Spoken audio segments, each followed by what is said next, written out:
Bonsoir à tous, aux personnes présentes ici, Monsieur le maire, merci d'être venu pour cet événement, et puis toutes les personnes qui sont en fait connectées via Zoom. Donc, pour ceux qui ne me connaîtraient pas, je suis Emmanuel Hulmeau, le directeur de l'IHES, et on a le plaisir d'accueillir cet événement à la fois dans les locaux et à distance. Bon, j'espère que vous avez eu l'occasion, avant de regarder le très beau documentaire Picture a Scientist, qui pose les questions des femmes dans la science, dans les sciences. Donc, le sujet de la représentation des femmes dans les sciences n'est plus en général de la question de la place des femmes dans les milieux majoritairement masculins, est essentiel. Les chiffres nous montrent que on a encore un long chemin à parcourir. Aux États-Unis, les femmes occupent environ 30% des postes permanents en maths. En France, au CNRS, on est plutôt autour de 20%. Et à l'IHES, on accueille plutôt en moyenne seulement 10% de femmes parmi nos visiteurs. Tout niveau confondu, visiteurs, postdoctorants, chercheurs permanents.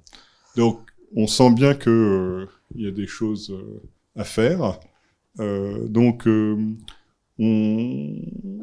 célèbre l'arrivée de la première professeure ce 1er septembre à l'IHES. Donc après, ça doit être le 21e recrutement d'un professeur permanent qu'on fait. Et il a fallu attendre 21 recrutements pour avoir une femme.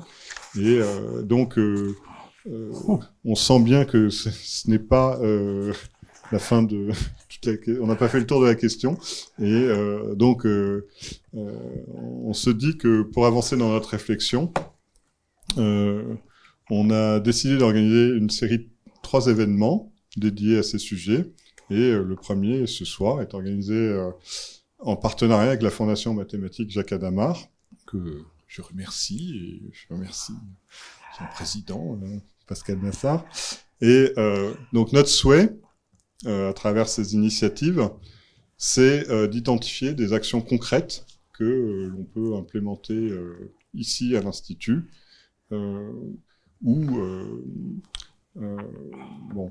pour aider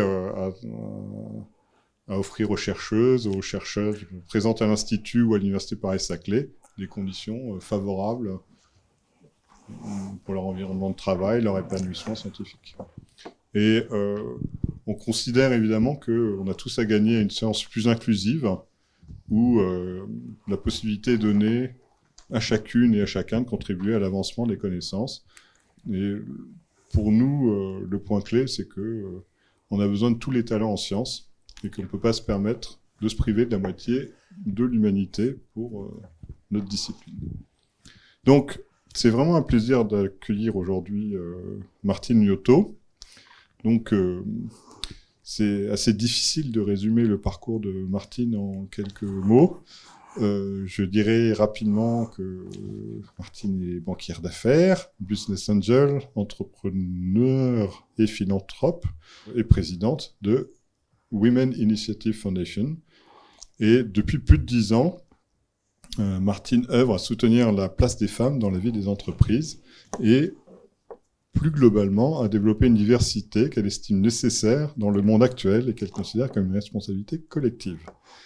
Martine est familière du monde de l'enseignement supérieur et de la recherche, et c'est comme ça qu'on s'est rencontrés, parce que Martine est membre du comité d'orientation stratégique de Centrale Supélec et de l'Université Paris-Saclay, et aux côtés de Martine, pour lui poser des questions, on a le plaisir d'accueillir Bruno Dranezas, ancien journaliste économique, ayant notamment occupé les postes de directeur de la rédaction de BFM Business et directeur adjoint du journal économique La Tribune.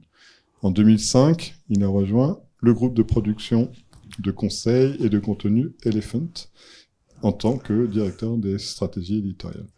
Donc, merci vraiment pour votre participation à cet événement. Et puis, bien sûr, je laisse la parole.